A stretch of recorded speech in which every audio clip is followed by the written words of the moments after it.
Hello everyone, we're here to do our weekly update at City Hall, and it's great to be here with you today and not having to wear a mask as things are opening here, and those of us who have been vaccinated, Hannah and I have both been vaccinated, so it's safe to be talking to you, and hopefully many of you are thinking the same thing. And speaking of COVID, we had 10 new cases just on Monday. And we've got a total of 4,900 cases for the term of the pandemic and 36 active cases.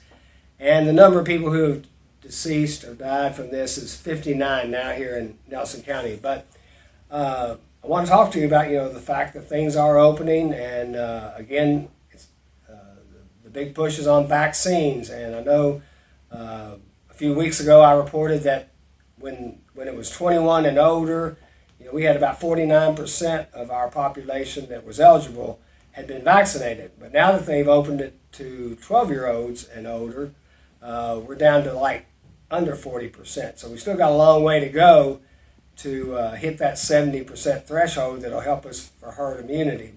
So I want to encourage you to do that. I know a number of you had some reservations, maybe a little nervous about it. And I would just tell you, there's a great story in the paper about Dr. Block and the Physicians to Children's medical practice they have. And they did a test for the Pfizer vaccine right here in Nelson County.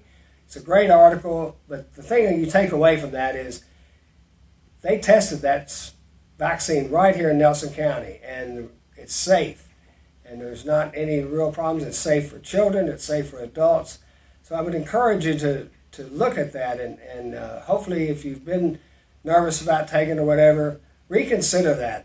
Read what Dr. Block has to say. It's credible. He's an excellent physician, very well respected in his field. That is data you can bank on, so I would ask you to do that. As I said earlier, the virus is still here. We still have cases.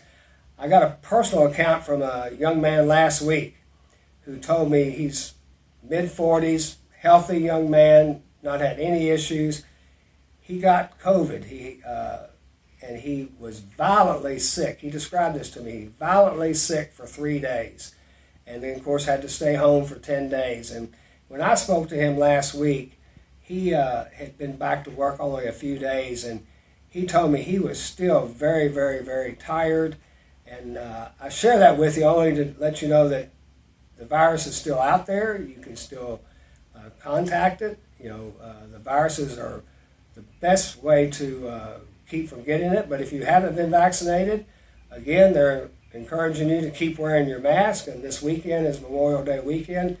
If you're going to be inside with a lot of people and you haven't been vaccinated, I would ask you to consider you better keep your mask on. I mean, if you heard how this young man really suffered from this pandemic or the virus when he got it, you would not want to be one of those people. So I caution you on that and ask you to just take precautions and social distance if you have not been vaccinated. But the best way to get where you can be comfortable and safe is to get the shot.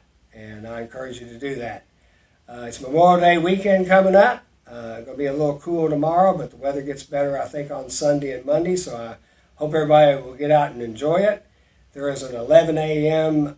Ceremony that we have every year at the city cemetery as we recognize those individuals, those veterans who are, those military members who made the ultimate sacrifice and gave their lives on our behalf to protect our freedom. So I invite you to come to our event that we have every year at 11 a.m. at the cemetery.